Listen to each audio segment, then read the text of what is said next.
Good evening, and welcome back to Don't Misquote Me, the podcast.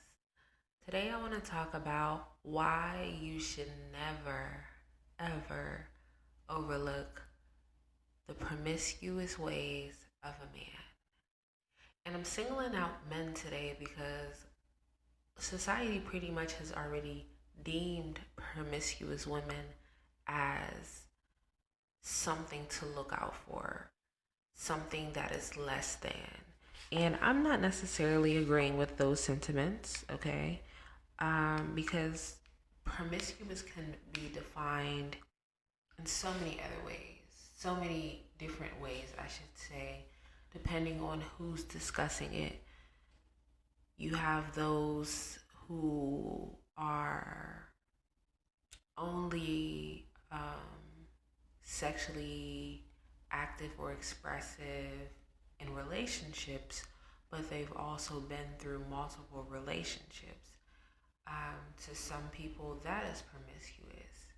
You have people who are complete and utter virgins until they are married, and they pretty much see anyone who is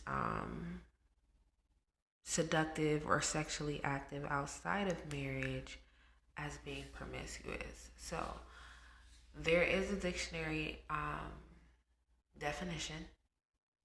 However, just generally, I want to talk about it today. And this is more so about the signs of psychopathy and signs of narcissism, Machiavellianism, or the dark triad. So, all three. And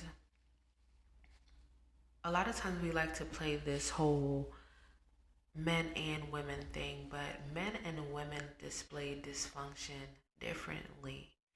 If you look up the statistics to see who leads in murder, who leads in rape, who leads in things like pedophilia, and all of those different things, you will see that men lead significantly in those areas.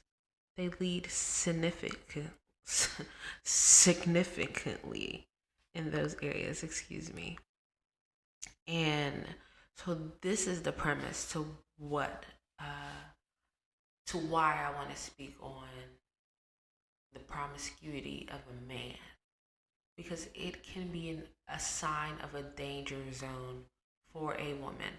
Now, you have men who that was their past, they didn't know any better, they grew up on rhetoric, and they may have been broken themselves, dysfunctional, they grew up on it, they grew up from it, they've gained self-awareness, and they're able to move forward, give advice, all of those things.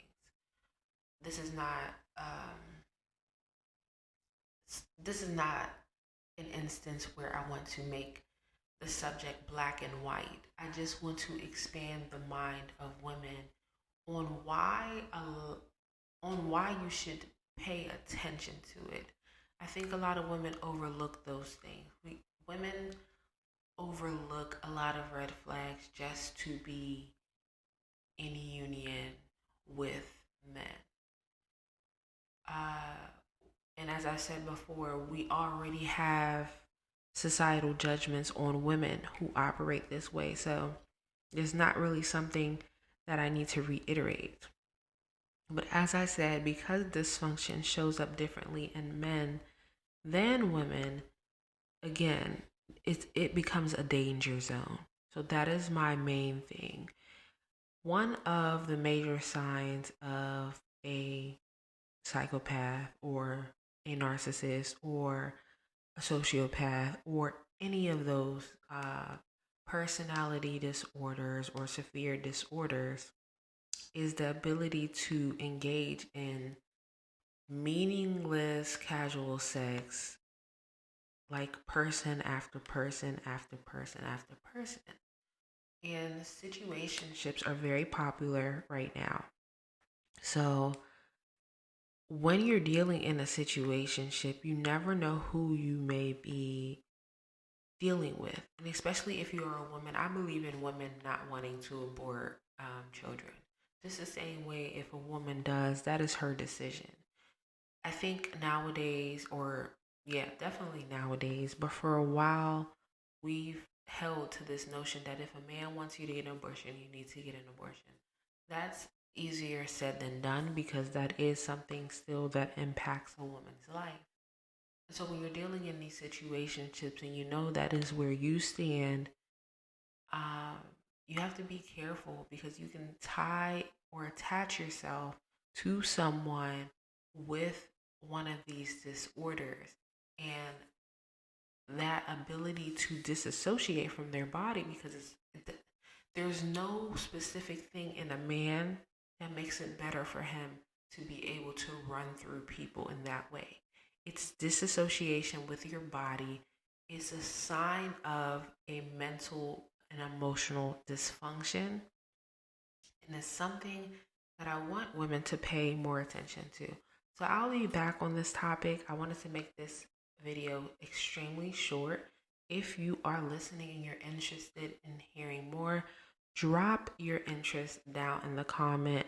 Let me know that you would like for me to elaborate on this topic and we'll go a little deeper. But for today, I just wanted to keep it really short and allow women to start taking note of these things and stop looking at it as if, oh, all men do that. All men do not operate in this way. A lot of men do because men were propelled into dysfunction. However, it is not normal. So I'm signing out. Thanks for tuning in to Don't Misquote Me, the podcast.